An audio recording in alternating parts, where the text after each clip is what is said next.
بسم اللہ الرحمن الرحیم فتلقى آدم من ربه كلمات فتاب عليه إنه هو التواب الرحیم۔ پھر آدم نے اپنے پروردگار سے توبہ کے کچھ الفاظ سیکھ لیے جن کے ذریعے انہوں نے توبہ مانگی، چنانچہ اللہ نے ان کی توبہ قبول کر لی۔ بے شک وہ بہت معاف کرنے والا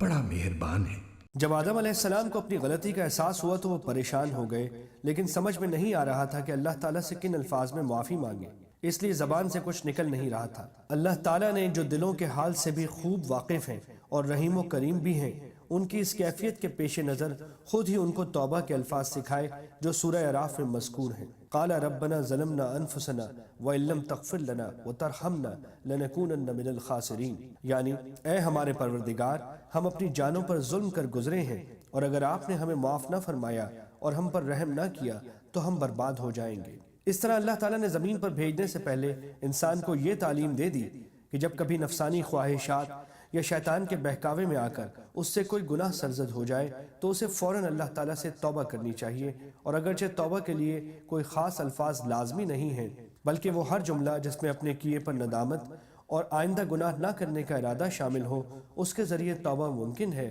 لیکن چونکہ یہ الفاظ خود اللہ تعالیٰ کے سکھائے ہوئے ہیں، اس لیے ان الفاظ میں توبہ کرنے سے قبولیت کی زیادہ امید ہے۔ یہاں یہ بات بھی سمجھنے کی ہے کہ جیسا پیچھے آیت 30 سے واضح ہوتا ہے، اللہ تعالیٰ نے شروع ہی سے آدم علیہ السلام کو زمین پر اپنا نائب بنا کر بھیجنے کے لیے پیدا فرمایا تھا، لیکن زمین پر بھیجنے سے پہلے انہیں جنت میں رکھنے اور اس کے بعد کے واقعات کا تکوینی مقصد بظاہر یہ تھا کہ ایک طرف حضرت آدم علیہ السلام جنت کی نعمتوں کا خود تجربہ کر کے دیکھ لیں کہ ان کی اصل منزل کیا ہے،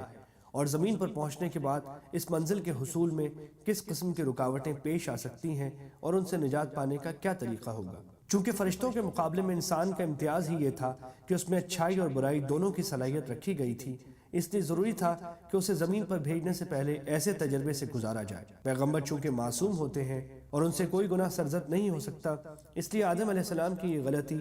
در حقیقت اجتہادی غلطی، بونافائیڈ مسٹیک تھی، یعنی سوچ کی یہ غلطی کہ اللہ تعالیٰ کے حکم شیطان کے بہکانے سے خاص وقت تک محدود سمجھ لیا، ورنہ اللہ تعالیٰ کی کھلی نافرمانی کا ہرگز ان سے تصور نہیں کیا جا سکتا۔ تاہم چونکہ یہ قصور بھی ایک پیغمبر کے شایان شان نہ تھا، اس لیے اسے بعض آیات میں گناہ یا حکم عدولی سے تعبیر کیا گیا ہے اور اس پر توبہ کی تلقین فرمائی گئی ہے۔ ساتھ ہی زیر نظر آیت میں بھی یہ واضح کر دیا گیا کہ اللہ تعالیٰ نے ان کی توبہ قبول فرما لی، اور اس طرح اس عیسائی عقیدے کی تردید فرما دی گئی کہ جس کا کہنا یہ ہے کہ آدم علیہ السلام کا یہ گناہ ہمیشہ کے لیے انسان کی سرش میں داخل ہو گیا تھا، جس کے نتیجے میں ہر بچہ ماں کے پیٹ سے گناہ گار پیدا ہوتا ہے، اور اس مشکل کے حل کے لیے اللہ تعالیٰ کو اپنا بیٹا دنیا میں بھیج کر اسے قربان کرنا پڑا تاکہ وہ ساری دنیا کے لیے کفارہ بن سکے۔ قرآن کریم نے 2 ٹوک الفاظ میں اعلان فرما دیا کہ اللہ تعالیٰ نے ان کی توبہ قبول فرما لی تھی، اس لیے نہ وہ گناہ باقی رہا تھا، نہ اس کے اولاد آدم کی طرف منتقل ہونے کا کوئی سوال ہے، کیونکہ اللہ تعالیٰ کے قانون عدل میں